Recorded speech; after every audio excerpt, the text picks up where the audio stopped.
नमस्कार दोस्तों। तो आज के इस वीडियो में बात करने वाले हैं आईडीएम से रिलेटेड मोस्ट इम्पोर्टेंट क्वेश्चन जो कि अधिकतर कम्पिटिटिव एग्जाम में पूछे जाते हैं और ख़ासकर एसएससी के एग्ज़ाम में बार बार पूछे जाते हैं।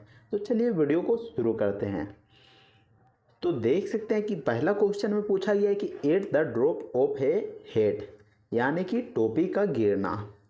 तो अगर टोपी गिर जाता है तो आप क्या करते हैं, आप तुरंत उठा लेते हैं। मान लीजिए कि आप टोपी पहने हुए हैं और आपके सर से टोपी गिर जाता है तो आप फटाक से उस टोपी को उठा लेते हैं।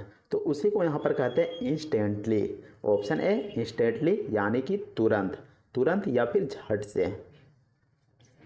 नेक्स्ट क्वेश्चन में देखते हैं कि एन ओपन बुक, यानी कि खुली किताब। और खुली किताब रहेगा तो हम क्या करेंगे, तो उसको पढ़ने लगेंगे तो हमको समझ में आने लगेगा कि उसमें क्या लिखा है। लेकिन अगर एक बंद किताब होगा तो हम कैसे जानेंगे कि आखिर किताब के अंदर क्या लिखा हुआ है।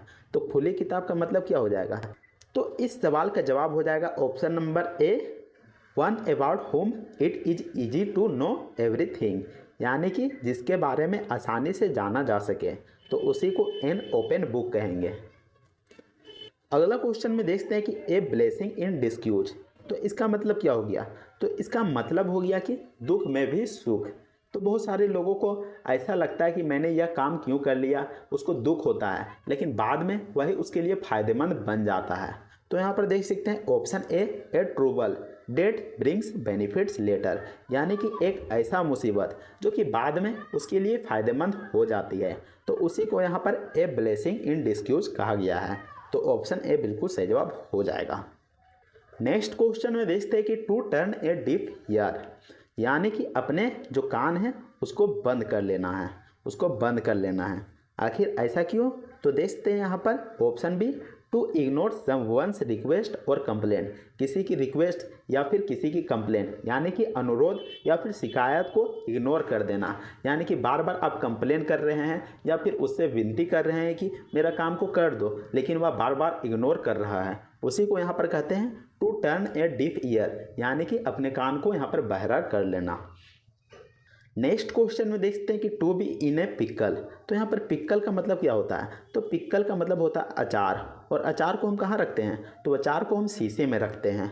और जो अचार जो शीशा में रखा जाता है वह अपने आप को घुटन महसूस करता है, यानी कि एक ऐसा सिचुएशन रहता है जो कि काफ़ी ज़्यादा डिफ़िकल्ट रहता है। मान लीजिए कि आप ही को अगर शीशे में रख देते हैं तो आपको कैसा महसूस होगा, आपको कठिनाई महसूस होगा। तो ऐसे में ऑप्शन सी बिल्कुल सही जवाब हो जाएगा, to be in a difficult situation, यानी कि एक ऐसा स्थिति जिसमें कि आपको कठिनाई बहुत हो। नेक्स्ट क्वेश्चन में देख सकते हैं कि टू गेट वाइंड ऑफ, यानी कि हवा पा लेना। तो हवा के जैसा कैसे पा लीजिएगा, तो यहाँ पर देखते हैं कि to hear news about something, यानी कि कोई ऐसा न्यूज़ जो कि तुरंत यहाँ पर पता चल जाता है और उसको गुप्त रखा गया हो, यानी कि एक ऐसी खबर जिसको छुपा के रखा गया है लेकिन हवा जैसा बात फैल जाता है। आपने बहुत बार सुना होगा कि बहुत सारे लोग हवा जैसे यहाँ पर बातें करते हैं, यानी कि कुछ छुपा हुआ बात रहता है और उसको कैसे न कैसे जान जाते हैं। तो उसी को टू गेट वाइंड ऑफ कहते हैं। अगला क्वेश्चन में देखते हैं कि टू एट हम्बल पाए। तो इसका मतलब होता है कि आप किसी से विनती करके माफ़ी मांग रहे हैं, यानी कि रिक्वेस्ट करके, काफ़ी रिक्वेस्ट करने के बाद वह आपको माफ़ करता है या फिर आप माफ़ी मांगते हैं। तो इसका देखते हैं ऑप्शन सी बिल्कुल सही जवाब हो जाएगा, to apologise humbly. Next question में देखते हैं कि to keep someone at arm's length, यानी कि जो आर्म्स लेंथ होता है उससे दूरी बनाए रखना, यानी कि जो आर्म्स यानी कि जो हमारा हाथ होता है, भुजा होता है, उससे दूरी बनाए रखना। तो देख सकते हैं यहाँ पर option B, to maintain distance from someone, यानी कि किसी से दूरी बना के रखना, यानी कि डिस्टेंस मेंटेन करते हुए रखना। तो ऑप्शन बी बिल्कुल सही जवाब हो जाएगा। अगले क्वेश्चन में देखते हैं कि टू लेट बायगोन्स बाय बायगोन्स, यानी कि जो बीत गया सो बीत गया। बायगोन्स का मतलब यही होता है जो बीत गया सो बीत गया। तो देखते हैं इसका मतलब क्या हो जाएगा, तो इसका मतलब हो जाएगा option number A, to forget past grievance. Grievance का मतलब होता है शिकायत, यानी कि पुराने शिकायत को भूल जाना। Option A. अगले क्वेश्चन में देखते हैं कि to have one's heart in the right place, यानी कि आपका दिल को सही जगह पर रखना, सही जगह पर रखना। तो आपका जो इंटेंशन होगा, जो इरादा होगा वो अच्छा रहेगा, तभी तो आप अपने दिल को सही जगह पर रखिएगा। तो ऑप्शन डी हो जाएगा, टू हैव गुड इंटेंशन, यानी कि आपका अच्छा इंटेंशन यानी कि इरादा होना। अगले क्वेश्चन में देखते हैं कि to look a gift horse in the mouth. तो यहाँ पर आपको गिफ्ट में एक घोड़ा मिलता है, लेकिन आपको यह घोड़ा अच्छा नहीं लगता है, जिसके कारण आप उस घोड़े के मुंह को देखने लगते हैं और आप सोचते हैं कि अरे हमको घोड़ा नहीं चाहिए था, और घोड़े को मुंह को देखते रहते हैं। तो मैं यहाँ पर याद करने के लिए बता दे रहा हूँ, याद करने के लिए यहाँ पर ट्रिक बता दे रहा हूँ।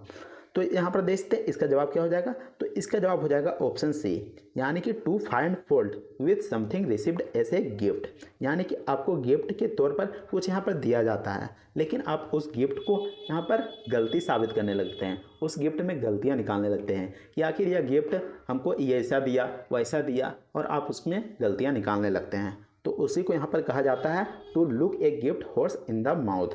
तो ऑप्शन सी बिल्कुल सही जवाब हो जाएगा। नेक्स्ट क्वेश्चन में देखते हैं कि to take the bull by the horns, यानी कि जो हॉर्न्स होता है किसका, तो बुल यानी कि बैल का जो सींग होता है, बैल का जो सींग होता है उसको लेना, यानी कि आप बैल का जो सींग है उसको पकड़ने जाइएगा तो क्या होगा, बैल आपको मारेगा। तो ऐसा में यहाँ पर कैसा सिचुएशन होगा, तो हम कहेंगे कि आ बैल मुझे मार। तो देख सकते हैं option B, to confront a problem head on, यानी कि अपने माथे पर खुद से यहाँ पर प्रॉब्लम को यहाँ पर लाना। नेक्स्ट क्वेश्चन में देखते हैं कि to put one's foot in one's mouth, यानी कि जो फुट होता है यानी कि पैर होता है उसको मुंह में लेना। तो ऐसे में क्या होगा, तो यहाँ पर देखते हैं option D, to say something embarrassing, यानी कि शर्मिंदा करने वाली बातों को कहना, ऑप्शन डी। अगले क्वेश्चन में देखते हैं कि टू क्राई वोल्फ, यानी कि भेड़िया का चिल्लाना। तो आपने यहाँ पर एक कहानी सुना होगा कि भेड़िया आ गई भेड़िया आ गए। एक गड़रिया हुआ करता था जो कि भेड़ को चढ़ा रहता था, और ऐसे ही वह चिल्लाते रहता था कि भेड़िया आ गई भेड़िया आ गई, या फिर लोमड़ी आ गई लोमड़ी आ गए। लेकिन वह बात एक दिन सच हो जाता है और सही में यहाँ पर भेड़िया आ जाती है, क्योंकि लोगों को लगता है कि वह झूठ मूठ कर डेली चिल्लाता है कि भेड़िया आ गई भेड़िया आ गई। तो ऐसे में लोग यहाँ पर उसके बात को झूठ मान लेते हैं, तो उसी को यहाँ पर कहा गया है। तो ऑप्शन ए बिल्कुल सही जवाब हो जाएगा, to raise a false alarm, यानी कि झूठी यहाँ पर बातों को यहाँ पर बोलना या फिर झूठ मूठ का यहाँ पर हल्ला करना, ऑप्शन ए। अगला क्वेश्चन में देखते हैं कि to beat around the bush. तो इसका मतलब क्या हो गया, तो इसका मतलब हो गया कि इधर उधर की बात करना और मेन बात को नहीं यहाँ पर बोलना, मेन बात पर फोकस नहीं करना, जो मेन बात है उसको नहीं कहना और इधर उधर की बात कहना। तो ऑप्शन सी बिल्कुल सही जवाब हो जाएगा, to avoid talking about the main issue, यानी कि जो मेन प्रॉब्लम है, जो मेन यहाँ पर दिक्कत है उसका बारे में बात नहीं करना और यहाँ पर दूसरा बात करना, यहाँ पर मेन बात को यहाँ पर कहने से बचना या फिर अवॉइड करना। तो इसी को कहा गया है। तो ऑप्शन सी बिल्कुल सही जवाब हो जाएगा। अगले क्वेश्चन में देखते हैं कि to keep one's finger crossed, यानी कि एक उंगली के ऊपर दूसरा उंगली। तो देख सकते हैं यहाँ पर to hope for a positive outcome, यानी कि आप आशा कर रहे हैं कि पॉजिटिव आउटकम आएगा, यानी कि पॉजिटिव यानी कि सकारात्मक अच्छा होगा। आप सोचते हैं कि आशा रखते हैं ना, कोई मान लीजिए कि आप काम कर रहे हैं तो सोचते होंगे कि चलो अच्छा होगा, तो उसी को यहाँ पर कहा गया है to keep one's finger crossed. अगले क्वेश्चन में देखते हैं कि टू स्टील समवन्स थंडर।